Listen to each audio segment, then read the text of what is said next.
Կրենյան լճի Փերու նվերները։ Իտալական հեքիաթ։ Նիոլյան լեռներում, ուր հազվագյուտ են անձրևներ տեղում, ուր շոգից քարերն անգամ փշրվելով ավազահատիկ են դառնում և հողը ամրանում է քարի պես, Սարի լանջին կպել էին փոքրիկ գյուղակի մի քանի տներ։ Այդ գյուղի մարդիկ աղքատ էին, թեև գիշեր ցերեկ աշխատում էին։ Եթե նրանք այդպես աշխատեին որևէ հովտում, նրանց օրը խաղ ու պարով կանցներ։ Բայց և այնպես այդ ամբերի հողն էլ ինչ-որ չափով կերակրում էր նրանց։ Բայց ահա Նիոլյան լեռներում ծանր տարի եղավ։ Եթե հողի վրա մի կաթիլ ջուր էր ընկնում, ապա դա անօգուտ աշխատանքից տառապած գյուղացիների ճակատի քրթինքն էր։ Ամբողջ ամառվա ընթացքում այդպես էլ անձրև չեկավ։ Գյուղում սկսվեց սովը։ Ամենից շատ սովը տանջում էր մի ծեր գյուղացու, որը 12 տղա ուներ և ոչ մի պարկ ալյուր։ Մի անգամ նա ասաց. «Ինձ համար շատ դառն է ձեզնից բաժանվելը, երեխաներս, բայց ավելի դառն է ձեզ սոված տեսնելը։ Ձեզ համար բախտ որոնեք ուրիշ աշխարհներում»։ «Լավ», ասացին 11 տղաները, «միայն թող մեր ամենակրտսեր եղբայր Ֆրանչեսկոն մնա քեզ հետ։ Մենք ուժեղ ոտքեր ունենք, արագ կքայլենք, էլ այդ կաղին ինչու իզուր քարշ տանք մեր ետևից։ Գիտեմ, հաղթանդամ տղաներ եք, առողջ ոտքեր ունեք, բայց արի ու տես, որ խելք չունեք։ Ֆրանչեսկոն թեև ցածրահասակ է ու կաղ, բայց իմացեք, նրա գլուխն ու սիրտը ոսկի են։ Եթե նա հետներդ լինի, ես ձեզ համար չեմ անհանգստանա։ Պահպանեք Ֆրանչեսկոին, ինքներդ էլ ողջ ու առողջ կմնաք»։ Մեծերը չհամարձակվեցին առարկել հորը, 12-ն էլ հրաժեշտ տվեցին հայրենի տանն ու գնացին։ Նրանք քայլեցին մի օր, 2 օր, 3։ Ֆրանչեսկո կաղլիկը չէր կարողանում հասնել եղբայրներին և ետևներից մի կերպ քարշ էր գալիս։ Նա եղբայրներին հասնում էր միայն այն ժամանակ, երբ նրանք նստում էին հանգստանալու։ Ստացվում էր այնպես, որ Ֆրանչեսկոն հենց որ հասնում էր եղբայրներին, նրանք արդեն հանգստացած էին լինում, վեր էին կենում և նորից քայլում։ Խեղճ Ֆրանչեսկոն դարձյալ հազիվ էր քարշ գալիս նրանց ետևից։ Այնքան էր հոգնել, որ քիչ էր մնում գետին գլորվեր։ 3-րդ օրը ավագ եղբայրն ասաց. «Ինչներիս է պետք այսպիսի բեռը։ Եկեք ավելի արագ քայլենք և Ֆրանչեսկոն մեզ այլևս չի հասնի»։ Այդպես էլ արեցին։ Այլևս ոչ մի տեղ չէին կանգնում, ոչ մի անգամ ետ չէին նայում։ Եկան հասան ծովին և նրա ափին կապած մի մակույկ տեսան։ Եղբայրներից մեկն ասաց. «Ինչ կլինի, եթե նստենք այս մակույկը և թիավարենք դեպի Սարդինիա։ Ասում են հարուստ երկիր է, փողն ինքն է խնդրում մարդկանց ձեռքը ընկնել»։ «Դե լավ, գնանք Սարդինիա», ասացին մյուսները։ Եղբայրները տեսան, որ մակույկում կարող է ընդամենը 10 մարդ տեղավորվել, 11-րդին տեղ չի լինի։ «Ահա թե ինչ», հրամայեց ավագ եղբայրը, Անջելոն, «թող ձեզանից մեկն ու մեկը, թեկուզ դու Լորենցո, սպասի այստեղ, ափին, հետո ես կգամ նրա ետևից»։ «Այդ չեղավ», գոչեց Լորենցոն, «ես այնքան էլ հիմար չեմ, որ սպասեմ մինչև դու գաս։ Ավելի լավ է դու ինքդ էստեղ մնա»։ «Չէ մի», պատասխանեց ավագ եղբայրը, Անջելոն, «մնամ, որ ինձ էլ Ֆրանչեսկոյի նման թողնեք»։ Եվ նա թռավ մակույկի մեջ։ Մնացածները իրար հրմշտելով ու հայհոյելով նրա ետևից լցվեցին մակույկը։ Ափից հեռացան և սկսեցին թիավարել։ Այդ ժամանակ ուժեղ քամի բարձրացավ, քշեց բերեց մութ ամպեր, ծովը ալեկոծվեց։ Չափից ավելի ծանրաբեռնված մակույկի ղեկը չէր ենթարկվում, թիակները ուզած ուղղությամբ էին շարժվում։ հետո մի հսկայական ալիք վրա հասավ, մակույկը խփեց խութերին ու ջարդուփշուր արեց։ Բոլոր եղբայրներն էլ մեկը մյուսի ետևից ծովի տակն անցան։ Իսկ կաղ Ֆրանչեսկոն քայլում էր ինչքան ուժ ուներ։ Այդպես կաղալով հասավ Կրենյան լճին։ Նայեց շուրջը, խոտը փափուկ էր, ծառերը մեծ ու բարձր, լճի ջուրը սառը ու թափանցիկ։ Հանգստանալու համար դրանից լավ տեղ չէր գտնի, բայց եղբայրները ոչ մի տեղ չէին երևում։ Այստեղ Ֆրանչեսկոն գլխի ընկավ, որ եղբայրները լքել են իրեն ու դառնորեն լաց եղավ։ Ախ, եղբայրներ, ինչու այդպես վարվեցիք։ Ինձ նման կաղի համար առանց ձեզ շատ վատ կլինի, և դուք էլ առանց ինձ մի լավ օրի չեք լինի։ Եթե ոտքս առողջ լիներ, այդպիսի փորձանք չէր պատահի։ Լաց եղավ Ֆրանչեսկոն, հետո քնեց։ Հենց որ նա քնեց, ծառի ետևից դուրս եկավ Կրենյան լճի Փերին։ Նա ամեն ինչ լսել էր։ Փերին մոտեցավ քնած տղային և իր կախարդական փայտիկը կպցրեց նրա հիվանդ ոտքին։ Կպցրեց ու նորից թաքնվեց։ Թաքնվեց մի հաստ ծառի ետևում ու սպասեց։ Երկար սպասեց։ Շատ երկար քնեց հոգնած Ֆրանչեսկոն։ Վերջապես արթնացավ, ոտքի թռավ ու ինքն էլ իրեն չհավատաց։ Այ քեզ հրաշք, երկու ոտքերն էլ ամուր հենված էին գետնին, կարծես նրանցից մեկը երբեք կարճ չէր եղել։ Կուզես վազիր, կուզես պարիր։ Ինչ հրաշք բժիշկ է ինձ բուժել, ես նույնիսկ աշխարհի ծայրը կգնամ նրան փնտրելու և շնորհակալություն կհայտնեմ անպայման, բացականչեց Ֆրանչեսկոն։ Այստեղ Փերին ներկայացավ նրան։ Ֆրանչեսկոն նույնիսկ աչքերը կկոցեց, այնքան որ գեղեցիկ էր այդ Փերին։ Մազերն ասես արևի ճառագայթներից հյուսված լինեին։ Աչքերը կապույտ էին, ինչպես լճի ջրերը, այտերը ասես մասրենու ծաղկեթեփեր լինեին։ Այդ ինչու ինձ շնորհակալություն չես հայտնում, ժպտալով ասաց Փերին։ Դրա համար պետք չէ, որ նույնիսկ մի քայլ անես։ Բայց պատանին մի բառ անգամ չկարողացավ արտասանել։ Լսիր ինձ, Ֆրանչեսկո, քո առջև կանգնած է Կրենյան լճի Փերին։ Դու ինձ դուր եկար, և ես որոշեցի կատարել քո ցանկությունը։ Ցանկություններից 3-ը կկատարեմ։ Մեկն արդեն կատարված է, քո կաղ ոտքը արդեն առողջ է։ Մնում է 2-ը։ Ասա, ինչ ես ուզում։ Ֆրանչեսկոն պատասխանեց. Դու ոչ թե 1, այլ իմ 2 ցանկությունն ես կատարել։ Երբ ես դեռ փոքր էի և հեքիաթներ էի լսում, շատ էի ուզում իսկական Փերի տեսնել։ Ահա և քեզ տեսա։ Դե որ այդպես է, ուրեմն քեզ մնացել է 1 ցանկություն, ծիծաղեց Փերին։ Ինչ արած, ասաց Ֆրանչեսկոն։ Քանի որ ինձ մոտ է եկել հեքիաթի Փերին, թող իմ ցանկությունն էլ լինի այնպես, ինչպես հեքիաթում։ Լավ կլիներ, որ ունենայի կախարդական պարկ ու մեկ էլ կախարդական մահակ։ Ինչ որ ուզենայի, վայրկենապես հայտնվեր իմ կախարդական պարկում, իսկ մահակը ինչ որ ցանկանայի, թող կատարեր։ Փերին թափահարեց իր փայտիկը և հոպ, պարկն ու մահակը ընկան Ֆրանչեսկոյի ոտքերի մոտ։ Ֆրանչեսկոն ուրախացավ։ Փերին ասաց. այդպիսի պարկ ու մահակ ունեցող մարդը կարող է շատ չարագործություններ կամ բարիքներ գործել։ Տես, Ֆրանչեսկո, այնպես արա, որ ես իմ տված նվերների համար չափսոսամ։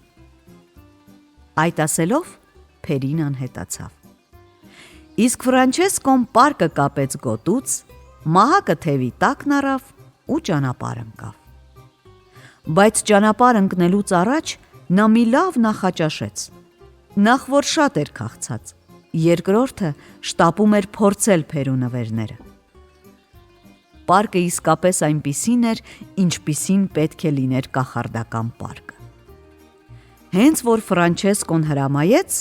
պարկը առանց վայրկյան անգամ ուշացնելու նրան հյուրասիրեց կաքավի տապակած մսով, ոչխարի պանրով, կլոր տաք հացով ու մի շիշ ոսկեգույն գինիով։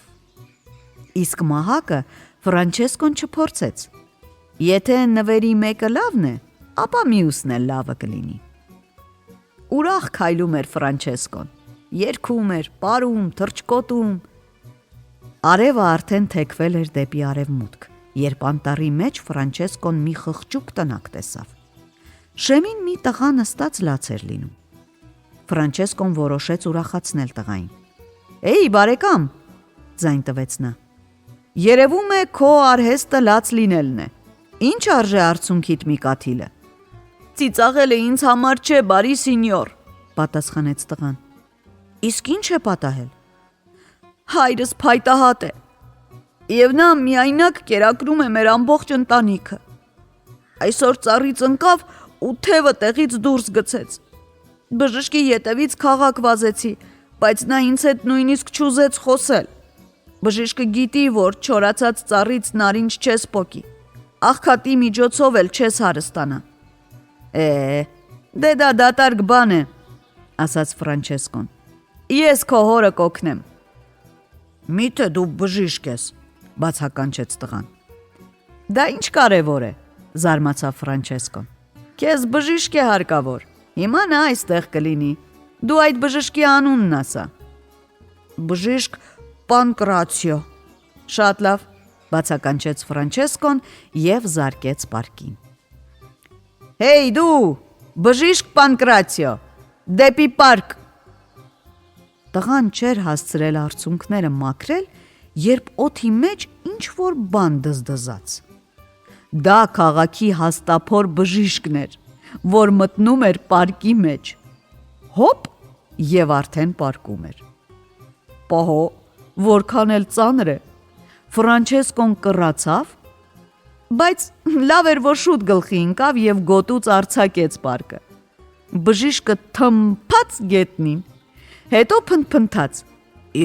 Ես հռչակավոր գիտնական Իգնատիո Պանկրատիոն եմ և թույլ չեմ տա, որ զանազան քնձռոտներ իմ անձի հետ վարվեն այնպես, ինչպես իրենք են ցանկանում։ Ես որ ասացի չեմ գնա փայտահատի մոտ, նշանակում է չեմ գնա։ Գնալ այլևս ձեզ պետք չէ, ասաց Ֆրանչեսկոն։ Դուք արդեն փայտահատի տնակի մոտ եք։ Մնում է, որ բուժեք հիվանդին։ Չեմ բուժի, պարկի միջից ձայնեց բժիշկը։ Ես տեսնում եմ, որ բժիշկ Իգնատիո Պանկրատիոն ինքն է հիվանդ, և այդ հիվանդությունը կոչվում է համառություն և ագահություն, ասաց Ֆրանչեսկոն։ Ստիպված եմ սկզբից իրեն բուժել։ Հեյ մահակ, գործի անցիր։ Մահակը չստիպեց, որ իրեն երկրորդ անգամ ասեն։ Նա սկսեց թակել բժշկի ճարպոտ թիկունքին։ Վայ, ես արդեն առողջ եմ, գոռաց բժիշկը։ Հիվանդը որտեղ է, տարեք ինձ հիվանդի մոտ։ Մինչև բժիշկը փայտահատի դուրս ընկած ձեռքը տեղը կգցեր, Ֆրանչեսկոն պարկին հրամայեց փայտահատի ընտանիքի համար մի ամսվա պաշար պատրաստել։ Այդ բոլորը նա դրեց տնակի շեմին և ճամփա ընկավ։ Մի քանի ժամից Ֆրանչեսկոն մտավ քաղաք։ Մթնում էր, և նա առաջին հերթին հյուրանոց փնտրեց։ Հյուրանոցի տիրուհին նրան ընթրիք տվեց, հետո ասաց. Որդիս, չնայած ինձ համար ծանր է քեզ նման լավ կեմվորին կորցնելը, բայց լսիր իմ խորհուրդը։ Այս գիշեր քնիր և առավոտյան վաղ շուտ հեռացիր այս քաղաքից։ Միթե քաղաքում ժանտախտ կա, հարցրեց Ֆրանչեսկոն։ Ժանտախտը չէ, բայց դրանից էլ վատ է, սկսեց բացատրել պերճախոս տանտիրուհին։ 3 ամիս կլինի, որ մեր քաղաքը մի օտարական է եկել։ Բարով խերով չգար։ Բոլոր ջահելներին խելքահան արեց։ Ինչ եք կարծում, ինչով։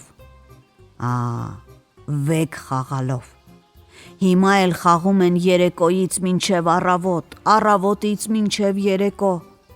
Իսկ ով որ տանուլ է տալիս մինչև վերջին շորը, նա այլևս տուն չի վերադառնում։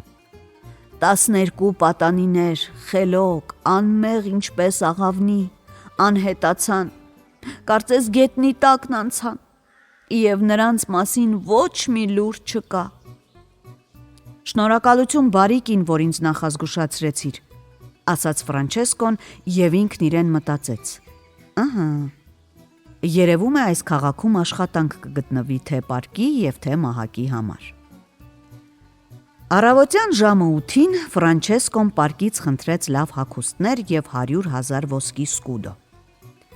Առավոտյան ժամը 10-ին արդեն ամբողջ քաղաքը խոսում էր, որ իրենց մոտ է եկել բոլոր կողմերում հայտնի և շատ հարուստ արքայազն Սանտո Ֆրանչեսկոն։ Կեսօրին արդեն Ֆրանչեսկոյի սենյակի դուռը թակեց թիկնոցով ու փետրավոր գլխարկով մի մարդ։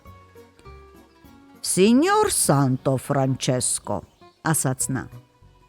«ընդամենը 3 ամիս է, որ ես քաղաքում եմ, բայց արդեն ծանոթ եմ քաղաքի լավագույն երիտասարդներին։ Ինձ մեծագույն հաճույք կպատճառեք, եթե դուք էլ հաճախեք իմ տուն։ Ինձ տեղեկություն է հասել, որ դուք շատ լավ վեգ եք խաղում։ Ինձ մոտ դուք կարող եք ցուցադրել ձեր վարպետությունը»։ Անկեղծ ասած, ես կարգին չգիտեմ էլ, թե ինչպես են վեգերը բռնում,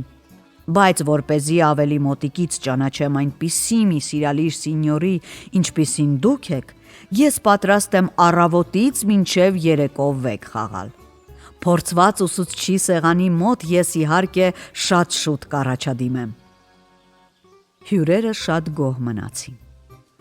Նա սկսեց այնպիսի ջանասիրությամբ կռանալ և գլուխ տալ, որ մոռացավ ու թիկնոցի տակից դուրս ցցեց աջ ոտքը։ Եվ ինչ եք կարծում, ինչ տեսավ Ֆրանչեսկոն։ Կարծում եք բանտիկով կոշիկ։ Ինչպես չէ,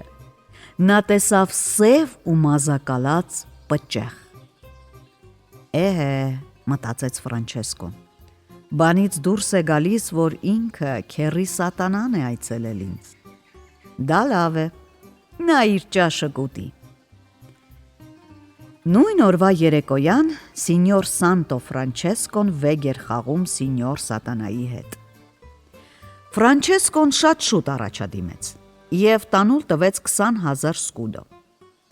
Հաջորդ երեկո նա սովորեց ավելի լավ խաղալ և տանուլ տվեց 30,000 սկուդո։ Իսկ երրորդ օրը նա կատարյալ տիրապետեց խաղին և դրա համար էլ տանուլ տվեց 50,000 սկուդո։ Այդ ժամանակ Սատանան մտածեց, որ երիտասարդից տարել է նրա մինչև վերջին կոպեկ։ «Թանկագին սինյոր Սանտո Ֆրանչեսկո», ասաց նա շողոքորթ ձայնով, «ցավում եմ, որ իմ դասերը այդքան թանկ նստեցին, բայց ես կարող եմ ձեզ օգնել։ Կվերադարձնեմ ձեր գումարի մի մասը, որպեսզի կարողանաք տանուլ տվածը դրանով ետ ստանալ»։ Իսկ եթե չկարողանամ տանուլ տվածս ետ ստանալ, հարցրեց Ֆրանչեսկոն։ Իսկ եթե չկարողանաք տվածը ետ ստանալ, կհաշվենք, որ դուք ամբողջությամբ ինձ եք պատկանում։ Ախ դու սատանաների սատանա, բացականչեց Ֆրանչեսկոն։ Այժմ ես գիտեմ, թե որտեղ են քաղաքի 12 լավագույն պատանիները։ Դե շուտ, շտապ մտիր պարկը։ Սատանան չհասցրեց նույնիսկ աչքերը թարթել, երբ նրա գլուխը հայտնվեց պարկի մեջ, իսկ պչխակավոր ոտքերը թափահարվեցին օդում։ Վայրկենապես պարկի մեջ կորան նաև ոտքերը։ Այս ուրախ սինյորը կատակել է սիրում, ասաց Ֆրանչեսկոն։ Եկ մենք էլ կատակենք։ Դե մահակ, մի 2 լավ պարիր։ Մահակը սկսեց տառանտելլայից, և Ֆրանչեսկոն գտավ, որ մահակը լավ է պարում, բայց արի ու տես, որ մահակի պարը բոլորովին դուր չեկավ Սատանային։ Սինյոր Ֆրանչեսկո, ես քեզ որպես նվեր կտամ քո տանուլ տված գումարը, սնկրտաց Սատանան։ Ոչ, ես քեզ կտամ ամբողջ գումարը, դեռ մի բան էլ ավելին։ Դե լավ, ես կտամ այն բոլոր փողերը, որ տարել եմ այս քաղաքում։ Այդ միջոցին Մահակը վերջացրեց տառանտելան եւ անցավ գյուղական ուրախ տրեսկոն պարին։ Իսեր ամենամեծ սատանայի, խնդրեց սատանան։ Ասա Մահակին թող կանգնի, վերջապես ասա ինչ ես ուզում ինձնից։ Լավ, Մահակ, հանգստացիր մի քիչ, հրամայեց Ֆրանչեսկոն։ Ուրեմն ինձ լսիր, սատանա։ Նախ եւ առաջ ազատիր այն 12 տղաներին, որոնց դու դժոխք ես տարել։ Հետո գետնի տակն անցիր այնպես, որ երկրագնդի վրա այլևս չերևաս։ Ինչ որ ուզես, պատրաստ եմ կատարել, ճչաց սատանան։ Միայն թե պարկի միջից ինձ բաց թող։ Ֆրանչեսկոն բացեց պարկի բերանը։ Այնտեղից դուրս եկավ սատանան, որը նման էր տաք ջրով ցողված կատվի։ Նա իր պճեղներով հարվածեց հատակին, հետո բարձր թռավ ու ճռճռոց արձակելով գետնի տակն անցավ։ Իսկ գետնի տակից դուրս եկան 12 երիտասարդները։ Դե, ինչ կասեք, հարցրեց նրանց Ֆրանչեսկոն։ Գուցե վեք խաղանք։ Չէ, ինչ եք ասում, միաձայն գոռացին 12-ն էլ։ Մենք այժմ սատանայական այդ խաղին նայել անգամ չենք ուզում։ Այ դա ուրիշ բան, ջահելներին գովաբանեց Ֆրանչեսկոն։ Ամենից շատ շահում է նա, ով թղթախաղով չի զբաղվում։ Ահա ձեզ 1000-ական սկուդո, վազեք ուրախացնելու ձեր ծնողներին, ձեզ սպասելով նրանց աչքերը ջուր կտրեց։ Ջահելները շնորհակալություն հայտնեցին իրենց փրկարարին եւ գնացին իրենց տները։ Իսկ Ֆրանչեսկոն պարկը խրեց գոտին, Մահակն առավ թևի տակ եւ քաղաքից հեռացավ։ Ճանապարհին, որտեղ որ կանգ էր առնում Ֆրանչեսկոն, ամեն տեղ էլ նրա պարկի ու Մահակի համար գործ գտնվում էր, որովհետեւ բոլոր տեղերում էլ կային տուժողներ, որոնց անհրաժեշտ էր օգնել։ Կային նաեւ նեղացողներ, որոնց անհրաժեշտ էր դաս տալ։ Իտալիայում ճանապարհները անհաշիվ են։ Դրանցից շատերով Ֆրանչեսկոն անցավ գնաց, բայց ոտքերը ի վերջո նրան բերեցին հայրենի գյուղ։ Այդտեղ Ֆրանչեսկոն իմացավ, որ սովը Նիոլյան լեռներում ավելի է սաստկացել։ Ֆրանչեսկոն որոշեց օգնել իր համագյուղացիներին։ Նա մի ճաշարան բացեց։ Զարմանալի ճաշարան էր դա։ Մարդիկ կուշտ ուտում էին, բայց վճարելը չէին վճարում։ Մահակն անգործ ընկած էր մի անկյունում, բայց դրա փոխարեն պարկը շատ էր աշխատում։ Հեյ, շամփուրի վրայի ճուտ, շուտ դեպի պարկ։ Հեյ, 3 կլոր հաց, մտեք պարկի մեջ։ Հեյ, մի շիշ գինի, մտիր պարկի մեջ։ Ամբողջ օրը գոռում էր ճաշարանի տերը։ Այդպես շարունակվեց 3 տարի։ Այնքան ժամանակ, քանի դեռ սով էր Նիոլյան լեռներում։ Վերջապես հողը անգործությունից հոգնեց եւ 4-րդ տարում գյուղացիներին առատ բերք պարգևեց։ Ամեն տնից հացի հոտ դուրս եկավ։ Մառանի դարակներին գլուխ պանիրներ երևացին։ Դռներին սկսեցին ոչխարներ մայել։ Իսկ ճաշարանի դռները դեռևս չէին փակվում։ Դե լավ, ասաց Ֆրանչեսկոն։ Բավական է ինչքան իմ պարկը աշխատեց։ Հերիք է ինչքան խոնարհություն արեց։ Կերակրել կուշտերին նշանակում է կերակրել նրանց ոչ թե հացով, այլ ծուլությամբ։ Ու Ֆրանչեսկոն փակեց իր ճաշարանը։ Շուտով նրան դժբախտություն պատահեց։ Ծերունի հայրը մի քանի օր հիվանդանալուց հետո մահացավ։ Ֆրանչեսկոն շատ կարոտել էր իր եղբայրներին։ Չնայած նրանք իրեն թողել էին ճանապարհի կեսին ու գնացել, բայց դա արդեն անցած բան էր, ու Ֆրանչեսկոն այլևս չէր բարկանում նրանց վրա։ Ինչ կարող էր անել։ Այնուամենայնիվ հարազատ եղբայրներն էին։